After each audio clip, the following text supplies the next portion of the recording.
Dans l'espace, personne ne t'entend crier, c'est une des choses que nous a appris Alien le 8e passager. Et si tu connais forcément ce film culte de Ridley Scott, dis-toi qu'il n'est évidemment pas le seul film d'horreur à se dérouler dans l'espace. Et oui, par exemple, il y a Life Origin Inconnu, sorti en 2017 avec Jake Gyllenhaal et Ryan Reynolds. Dans ce film, on suit une équipe d'astronautes qui récupère une sonde venant de Mars et sur laquelle ils découvrent une forme de vie inconnue. Et bien sûr, s'ils avaient regardé plus de films d'horreur, ils auraient su que c'est pas forcément un bon délire. Donc forcément, ça ne loupe pas, le truc échappe à leur contrôle et commence à faire un vrai massacre. D'ailleurs, l'entité en question fait beaucoup penser au symbiote de l'univers de Spider-Man, au point qu'une théorie prétendait que Life était une préquelle du film Venom. Personnellement, je kiffais bien l'idée, mais la théorie a pris tellement d'ampleur que le réalisateur a été obligé de la démentir. Donc bon, tant pis, après ça reste un film assez cool à voir.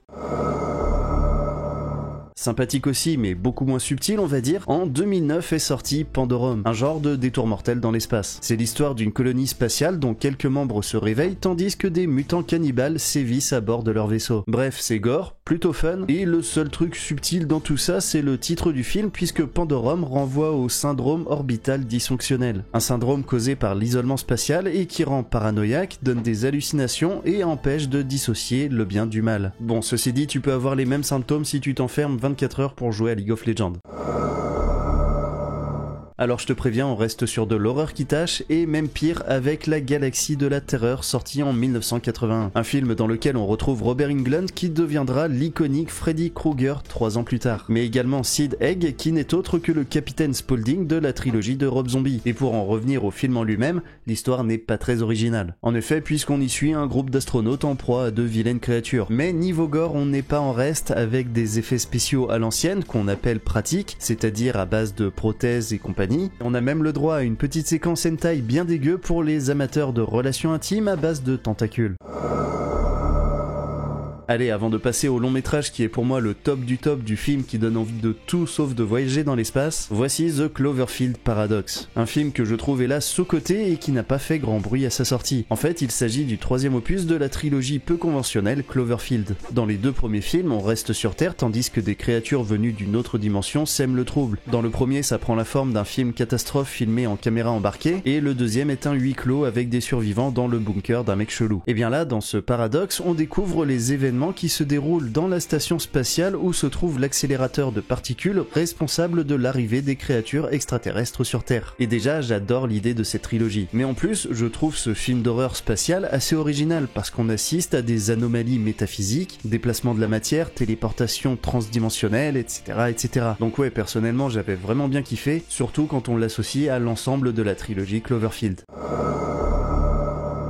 Et on finit en beauté avec un film que j'aime tout particulièrement, d'ailleurs c'est mon film d'horreur spatial préféré juste après Alien le 8e passager, Event Horizon, le vaisseau de l'au-delà. Sorti en 1997 et réalisé par Paul Wes Anderson, le monsieur qui a réalisé les Resident Evil avec Mila Jovovich, ce qui, je te l'accorde, n'est pourtant pas un gage de qualité, mais pour moi ce film associe parfaitement l'horreur psychologique et le bon gros gore qui tâche. On y suit donc un équipage qui reçoit l'ordre de se rendre sur un vaisseau spatial capable de générer ses propres trous noirs et qui avait disparu 7 ans plus tôt, l'Event Horizon. Une fois sur place, le vaisseau est vide, des événements étranges vont se dérouler à cause du noyau gravitationnel et très vite des hallucinations vont hanter les membres de l'équipage. Alors comme je te l'ai dit, j'adore vraiment ce film et peut-être que l'une des raisons pour lesquelles je le kiffe autant, c'est aussi parce qu'au casting on retrouve Sam Neill, le professeur Grant de Jurassic Park, que j'adore voir dans des films d'horreur, comme ce Event Horizon donc, ou L'Antre de la Folie de John Carpenter. Mais il y a aussi Laurence Fishburne, le roi de John Wick, et évidemment Morpheus de Matrix. Bref, un très bon casting pour un très bon film d'horreur spatiale.